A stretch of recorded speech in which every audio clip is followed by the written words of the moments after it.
Hi friends, എന്തെല്ലാന്ന് വർത്താനം? സുഖമല്ലേ? അപ്പോൾ ഇന്നത്തെ വീഡിയോ നിങ്ങൾക്ക് കാണുമ്പോൾ തന്നെ മനസ്സിലായിട്ടുണ്ടാവും, കേക്കിൻ്റെ വീഡിയോ ആണേ. നല്ല സോഫ്റ്റ് സ്പോഞ്ചി ആയിട്ടുള്ള എഗ്ഗ്ലെസ് ടൂട്ടി ഫ്രൂട്ടി കേക്ക്. അപ്പോൾ ഞാനെങ്ങനെ ഇത് ഉണ്ടാക്കിയെന്ന് അതിൻ്റെ കറക്റ്റ് അളവും കാര്യങ്ങളെല്ലാം നിങ്ങളെ കാണിച്ചു തരാം. അപ്പം നിങ്ങൾക്കത് കാണുമ്പോൾ തന്നെ മനസ്സിലാവുന്നുണ്ട്, അതിൻ്റെ സോഫ്റ്റ് വേണ്ട, അത്രയും പഞ്ഞി പോലെയാണേ. നമ്മൾ ആദ്യം റൂം ടെമ്പറേച്ചറിലുള്ള പാല്, 1 കപ്പ് പാല്, അതായത് നമ്മൾ 250 ml ആണ് എടുക്കുന്നത്. അത് നമ്മൾ ആദ്യം എടുത്ത് വെക്കുക. എന്നിട്ട് വിനാഗിരി ഇല്ലേ, ആ വിനാഗിരി എടുത്തിട്ട് നമ്മൾ ഒരു ടീസ്പൂൺ അത്ര പോലെ വേണ്ടു, വളരെ കുറച്ചേ വേണ്ടേ, അതിൽ ഒഴിച്ചിട്ട് ഒന്ന് ഇളക്കിയിട്ട് കറക്റ്റ് 10 മിനിറ്റ് വെക്കുക. അതിൽ കൂടാൻ പാടില്ല. അത് ഒന്ന് സെറ്റാവുന്ന സമയമാകുമ്പോഴേക്ക് നമുക്ക് ലേശം ഗോതമ്പ് പൊടി, ഞാനിവിടെ ആട്ടപ്പൊടിയാണ് എടുത്തിന്, അതെടുത്തിട്ട് ഒന്ന് ഇതേപോലെ 250 ml കപ്പിൽ തന്നെയാണ് ഞാൻ അളവെടുക്കുന്നത്. അതിലേക്ക് ഇതേപോലെ 1 ടീസ്പൂൺ ബേക്കിംഗ് പൗഡർ അതിടുക. ഇതാ ഞാൻ കാണിച്ചു തരുന്നുണ്ടോ ബേക്കിംഗ് പൗഡർ, അതിടുക. അതിന് ശേഷം നമ്മൾ കയ്യിലേക്ക് ബേക്കിംഗ് സോഡ 1/4 ടീസ്പൂൺ, 1/2 ടീസ്പൂൺ നിറയെ വേണ്ട, എന്നാലും 1/2 ടീസ്പൂണിൻ്റെ അടുത്ത് എത്തുന്ന രീതിയിൽ ബേക്കിംഗ് സോഡ ഇടുക.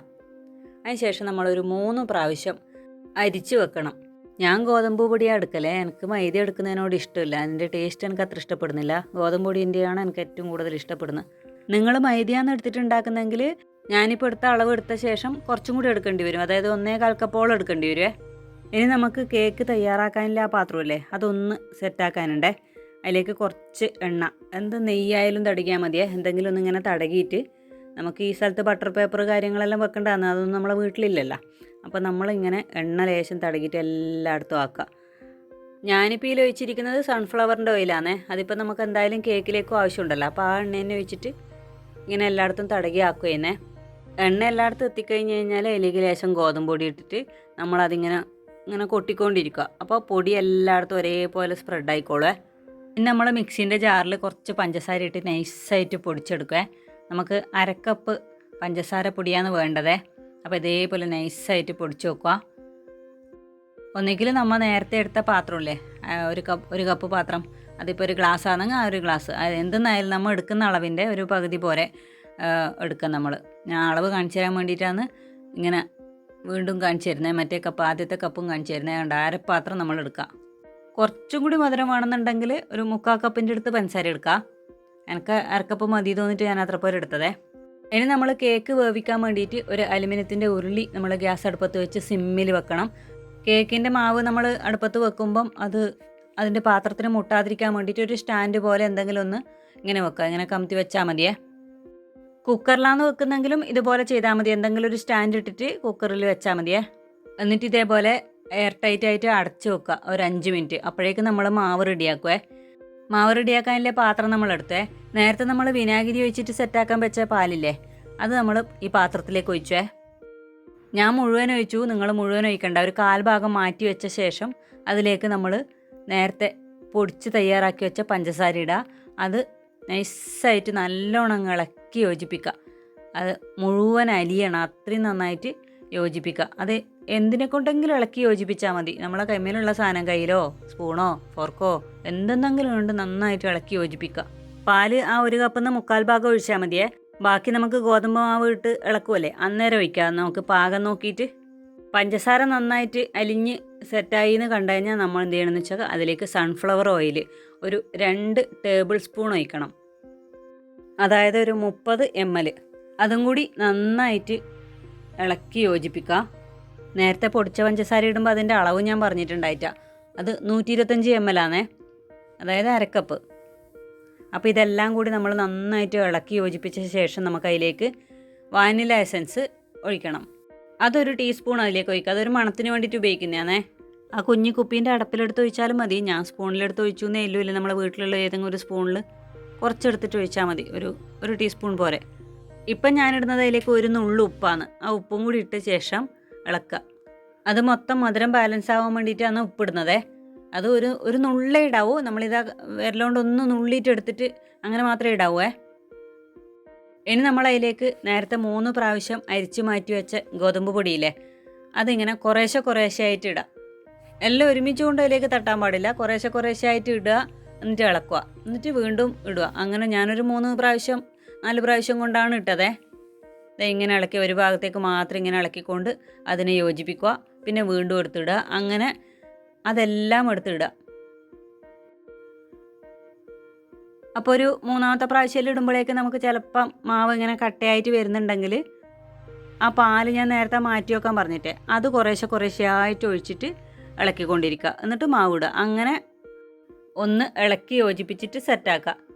ഇതും നമുക്ക് സ്പൂൺ കൊണ്ടോ ഇതേപോലെ ഫോർക്ക് കൊണ്ടോ അല്ല തവി കൊണ്ടോ നന്നായിട്ട് ഇളക്കി യോജിപ്പിക്കുക.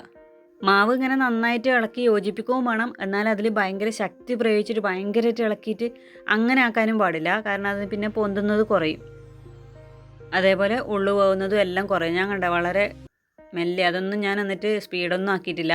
അതുപോലെ നിങ്ങളെ കാണിച്ചു തരുന്നേ. ഇനി നമുക്ക് എല്ലാം ഇളക്കി കഴിഞ്ഞ ശേഷം ഇതേപോലെ ഇങ്ങനെ ഇളക്കിക്കൊണ്ടിരിക്കുക. അതായത് ഒരുപാട് ശക്തി പ്രയോഗിക്കാനും പാടില്ല, എന്നാൽ അത് ഇളക്കി യോജിപ്പിക്കുകയും വേണം. അങ്ങനെ അതായത് ഇങ്ങനെ വട്ടത്തിൽ കറക്കിയിട്ട് നടുക്കേ കൂടി ഇങ്ങനെ വെട്ടുന്ന ആ ഒരു രീതിയില്ലേ. ഞാനിവിടെ ഇതെടുത്തത് മിക്സീൻ്റെ കൂടെ കിട്ടൂലേ, അതെടുത്തിട്ടാണ് ചെയ്യുന്നത്. കുറച്ച് പരന്ന പോലത്തെ തവി ഉണ്ടെങ്കിൽ അതെടുത്ത് ചെയ്താലും മതി. എന്തെങ്കിലും എടുത്തിട്ട് ഇതേപോലെ ചെയ്യണമെന്നേ ഉള്ളൂ. ഇനി നമുക്ക് കുറച്ച് ടൂട്ടി ഫ്രൂട്ടി എടുക്കാം. അതിൽ നിന്ന് കുറച്ച് മാറ്റി വെക്കാം. ഞാനിവിടെ ടൂട്ടി ഫ്രൂട്ടി കുറച്ചേ ഉണ്ടായിട്ടുള്ളൂ. അതിലേക്ക് കുറച്ച് ചെറി മുറിച്ച് ചേർത്തിട്ടുണ്ടേ. അങ്ങനെ അത് കുറച്ച് മാറ്റി വെച്ച ശേഷം നമ്മൾ അതിലേക്ക് കുറച്ച് ഗോതമ്പ് പൊടി ഇടാം. എന്നിട്ട് നന്നായിട്ടൊന്ന് കുലുക്കിയിട്ട് അതിലെല്ലായിടത്തും ഗോതമ്പ് പൊടി സെറ്റാക്കിയിട്ട് വെക്കുക. ഇതേപോലെ ഒന്ന് കുലുക്കിയിട്ട് എല്ലായിടത്തും എത്തിച്ചാൽ മതി ആ ഗോതമ്പ് പൊടിയെ. ഇതെന്തിനാണെന്ന് വെച്ചാൽ നമ്മളിപ്പോൾ അത് മാവിലിടാൻ പോകുന്നത്. അപ്പോൾ മാവിലിടുമ്പോൾ അടുപ്പത്ത് നമ്മൾ വെക്കുമ്പോൾ അതിങ്ങനെ താണ് പോകാണ്ടിരിക്കാൻ വേണ്ടിയിട്ടാണ് ആദ്യം ഇങ്ങനെ ഗോതമ്പ് പൊടി ഇട്ടിട്ട് അതിനൊന്ന് സെറ്റാക്കുന്നേ. എന്നിട്ട് നമ്മളത് നേരത്തെ ഇങ്ങനെ കുഴച്ച് റെഡിയാക്കി വെച്ച ഒരു മാവില്ലേ, അതിലേക്ക് നമ്മൾ ഇതിടുക. ഇട്ടിട്ട് അതും കൂടി ഒന്ന് നന്നായിട്ട് ഇളക്കി യോജിപ്പിച്ച് വെക്കുക. വളരെ പതുക്കെ ചെയ്യണേ, ബലം പ്രയോഗിക്കാൻ പാടില്ല. അങ്ങനെ നമ്മൾ എണ്ണ തടകി ഗോതമ്പ് പൊടിയിലിട്ട് ഒരു സെറ്റാക്കി വെച്ചൊരു പാത്രമില്ലേ, നമ്മൾ അതിലേക്ക് ഈ മാവ് ഇടുവേ. ഈ ഒരു പരുവത്തിലാണ് നമുക്ക് മാവ് കിട്ടേണ്ടതേ. ഇതിനെക്കാട്ടി ഒരു പൊടിക്ക് കൂടി മാവ് കെട്ടിയാലും കുഴപ്പമില്ല. പക്ഷേ ഇനി ഇതിനെക്കാട്ടി ലൂസാവാൻ പാടില്ല. ആ ഒരു ഇതിൽ നമ്മൾ മാവ് റെഡിയാക്കി എടുക്കണം. ഞാൻ പറഞ്ഞില്ലേ നേരത്തെ പാല് മാറ്റി വെച്ച ആ പാല് ചേർത്തിട്ട് പാകത്തിനാക്കി എടുക്കണം. പിന്നെ അത് കഴിഞ്ഞാൽ നമ്മൾ ഇതേപോലെ മാവ് ഈ പാത്രത്തോട് കൂടിയിട്ട് ഒന്ന് ഇങ്ങനെ താഴെ തട്ടി കൊടുക്കുക. അതായത് അതിൻ്റെ ഉള്ളിലത്തെ എയർ ബബിൾസ് പോകാൻ വേണ്ടിയിട്ടാണ് ഇങ്ങനെ തട്ടി കൊടുക്കുന്നത്. അത് കുറച്ച് നേരം ഒരു 10-15 പ്രാവശ്യം തട്ടാൻ ഇതാ നിലത്ത് ഞാൻ കണ്ട തട്ടുന്ന അതേപോലെ തട്ടി കൊടുക്കുക. അപ്പോൾ അതിലെ എയർ ബബിൾസ് ഇങ്ങനെ പൊട്ടി പോകുന്നത് നമുക്ക് കാണാൻ പറ്റും. കുഞ്ഞിതായിട്ട് ഇങ്ങനെ പൊട്ടുന്നത് നമുക്ക് കാണാൻ പറ്റുമേ. എന്നിട്ട് നമ്മൾ നേരത്തെ മാറ്റി വെച്ച ടൂട്ടി ഫ്രൂട്ടി ഇല്ലേ, അത് നമ്മൾ അതിൻ്റെ പുറത്ത് നല്ലൊരു ഭംഗിക്ക് വേണ്ടിയിട്ട് ഇങ്ങനെ എല്ലായിടത്തും വെതറുക. ഞാനങ്ങനെ അതെല്ലാം വെതറി സെറ്റാക്കി വെച്ചിട്ടുണ്ടേ. ഇനി നമുക്കത് അടുപ്പത്തേക്ക് വെക്കാം. നേരത്തെ ചൂടാവാൻ വെച്ച പാത്രമില്ലേ, അതൊന്ന് തുറന്നിട്ട് നമ്മളതിൻ്റെ നടുക്ക് ആ പാത്രത്തിൻ്റെ മേലേക്ക് പാത്രം ഒന്ന് കമത്തി വെച്ചിട്ടില്ലേ, അതിൻ്റെ മുകളിൽ ഇത് വെച്ച ശേഷം എയർ ടൈറ്റായിട്ട് നന്നായിട്ട് അടച്ചു വെക്കാം. ഒരിക്കൽ അടച്ചു വെച്ച് കഴിഞ്ഞാൽ പിന്നെ ഒരു 40-45 മിനിറ്റിന് ശേഷമേ നമ്മൾ തുറന്ന് നോക്കാൻ പാടുള്ളൂ. അപ്പോഴേക്ക് വെന്തിട്ടുണ്ടെങ്കിൽ മാത്രം എടുക്കുക.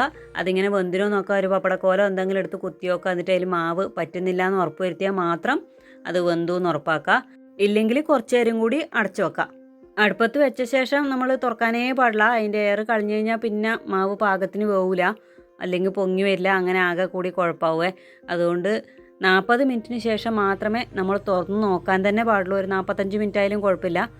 40 മിനിറ്റ് കഴിഞ്ഞ് ഞാൻ നോക്കിയപ്പം എനിക്ക് കുറച്ചും കൂടി വേണം തോന്നി. ഞാൻ അങ്ങനെ ഏകദേശം ഒരു മണിക്കൂർ 10 മിനിറ്റും കഷ്ടിച്ച് ഞാൻ അടുപ്പത്ത് വെച്ച് വേവിച്ചിട്ടുണ്ടായിനെ. അങ്ങനെ അത് തണിയുമ്പോൾ ഞാനൊന്ന് ചെറുതായിട്ട് സൈഡെല്ലാം വിടിവിച്ച് നോക്കുകയെന്ന്. അടുപ്പത്തുനിന്ന് മാറ്റിയിട്ട് തണുത്ത് കഴിഞ്ഞാൽ മാത്രമേ ഇങ്ങനെ ചെയ്യാവേ. ഇല്ലെങ്കിൽ ചിലപ്പോൾ പൊടിഞ്ഞു പോവും, ചിലപ്പോൾ അതിൽ നിന്ന് പാകത്തിന് വിട്ട് വരില്ല, അങ്ങനെയെല്ലാം കുഴപ്പമാവേ. ഇത് വേവുന്നത് ഓരോരാളെ അടുപ്പിൻ്റെ പ്രത്യേകത പാത്രത്തിൻ്റെ എല്ലാം പ്രത്യേകത കൊണ്ട് സമയത്തിൽ ചെറിയ വ്യത്യാസം ഉണ്ടാവും.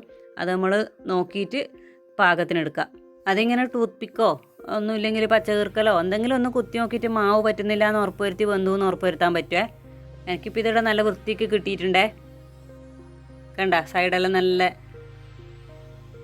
കറക്റ്റായിട്ട് കിട്ടിയിട്ടുണ്ട്. അതേപോലെ നല്ല സോഫ്റ്റും ആണേ. ഇനി ഇതേപോലെ അലുമിനിയത്തിൻ്റെ ഉരുളിയിലെല്ലാം നമ്മൾ വെക്കുന്നത് കുക്കറിലാണ് വെക്കുന്നതെങ്കിൽ അതിലെന്തെല്ലാം വേണ്ടതെന്ന് വെച്ചാൽ പറഞ്ഞുതരേ. കുക്കർ ഇതേപോലെ കുറച്ച് നേരത്തെ ചൂടാക്കാൻ വെക്കുക. എന്നിട്ട് അതിലേക്ക് എന്തെങ്കിലും ഒരു തട്ട്, നമ്മളെ മാവിൻ്റെ പാത്രം അവിടെ വെക്കുമ്പോൾ ആ പാത്രം ഇങ്ങനെ പൊന്തി വെക്കണ്ടേ, കുക്കറിന് നേരിട്ട് മുട്ടാൻ പാടില്ല. അപ്പം അതിന് വേണ്ടിയിട്ടൊരു തട്ട് വെക്കുക. എന്നിട്ട് നമ്മൾ ഈ മാവിൻ്റെ പാത്രം നമ്മൾ കുക്കറിലേക്ക് ഇറക്കി വെക്കുക. കുക്കറിൻ്റെ അടപ്പടക്കുന്നതിന് മുന്നേ നമ്മൾ അതിൻ്റെ വാഷർ ഊരി മാറ്റി വെക്കണേ. റബ്ബർ പോലത്തെ സംഭവമില്ലേ അതങ്ങ് മാറ്റി വെക്കണം. അതുപോലെ അതിൻ്റെ വിസിലില്ലേ അതും മാറ്റി വെക്കണേ. എന്നിട്ട് നമ്മൾ ഇതേപോലെ സിമ്മിൽ വെച്ചിരുന്നിട്ട് 40 മിനിറ്റ് കഴിഞ്ഞ് നോക്കിയാൽ അത് വന്നിട്ടുണ്ടാവേ. അതുപോലെ ഞാൻ ഗോതമ്പ് പൊടിയാന്ന് എടുത്തു പറഞ്ഞില്ലേ. അപ്പോൾ നമ്മൾ ഈ ഗോതമ്പ് പൊടി എടുക്കുമ്പോൾ നല്ല ബ്രാൻഡഡ് ആയിട്ടുള്ള ഇങ്ങനെ പേരുള്ള ഗോതമ്പ് പൊടികളില്ലേ. ഇപ്പോൾ ഉദാഹരണത്തിന് പറഞ്ഞു കഴിഞ്ഞാൽ എലൈറ്റ്, ആശീർവാദ് അങ്ങനെയുള്ള കുറച്ച് പേരുകളുള്ള സംഭവമില്ലേ അതെടുക്കുന്നതായിരിക്കും ഏറ്റവും നല്ലതേ. വീട്ടിൽ പൊടിച്ച ഗോതമ്പ് പൊടി പിന്നെ അതേപോലെ റേഷൻ കടയിലെ ഗോതമ്പ് പൊടി അതൊക്കെ എടുക്കുന്നെങ്കിൽ കുറച്ചൊന്ന് നല്ലോണം ഒന്ന് അരിച്ചെടുത്തിട്ട് അതിൻ്റെ ആ ഒരു ഭയങ്കര തരിതരിപ്പുള്ള ഭാഗം മാറ്റിയ ശേഷം എടുത്താൽ കുറച്ചും കൂടി നന്നായിട്ട് കിട്ടും. അതും ഞാൻ ചെയ്തിട്ടുണ്ട്, അതുകൊണ്ടാണ് അങ്ങനെ പറയുന്നത്. മൈദ ഒന്നാമത് നമുക്ക് ഹെൽത്തിന് നല്ലതല്ല, പിന്നെ എനിക്ക് അതിൻ്റെ ടേസ്റ്റും ഇഷ്ടപ്പെടുന്നില്ല. അതുകൊണ്ടാണ് ഞാൻ ഗോതമ്പിനെ കൊണ്ട് ഉണ്ടാക്കുന്ന പറഞ്ഞിരുന്നേ. അങ്ങനെ നമ്മളെ സോഫ്റ്റ് കേക്ക് കണ്ടില്ലേ. ഇനി ഇതേപോലെ കുറേ കേക്കിൻ്റെ വീഡിയോ കൊണ്ട് വരാം. ഉണ്ടാക്കി നോക്കിയിട്ട് ഇഷ്ടമായിനെങ്കിൽ പറയണേ. ഇപ്പോൾ അളവ് പാത്രം ഇല്ലാച്ചിട്ട് ആരും വിഷമിക്കണ്ട. നമ്മൾ ചായ കുടിക്കുന്ന ഗ്ലാസ് ഉണ്ടല്ലോ അതിനൊരു ഗ്ലാസ് പോരെ നമ്മൾ മാവ് എടുത്ത ശേഷം അതേപോലെ തന്നെ അത്ര ഒരു ഗ്ലാസ് തന്നെ പാലും എടുത്ത് പാല് നമ്മൾ ആവശ്യത്തിന് ചേർക്കാവും, മാറ്റി വെക്കണം ഞാൻ നേരത്തെ പറഞ്ഞില്ലേ. അപ്പം അതുപോലെ പഞ്ചസാരയും അതിന് അരപോലെ പഞ്ചസാര, പൊടിച്ച പഞ്ചസാര കുറച്ചും കൂടി ചേർക്കാം. ഒരു 3/4 അടുത്ത് വരെ ചേർക്കാം. മധുരത്തിന് കുറച്ചും കൂടി മധുരം വേണമെന്നല്ലോ എനിക്ക്. അപ്പോൾ അങ്ങനെയുള്ള അളവ് എടുത്താൽ മതിയേ. ബാക്കിയെല്ലാം നമ്മൾ നോക്കിയിട്ട് അളവ് പോലെ ചെയ്യാം. എന്തെങ്കിലും സംശയം ഉണ്ടെങ്കിൽ കമൻറ്റിൽ ചോദിക്കണേ. അതുപോലെ ഷെയർ ചെയ്യാനും മറക്കല്ലേ.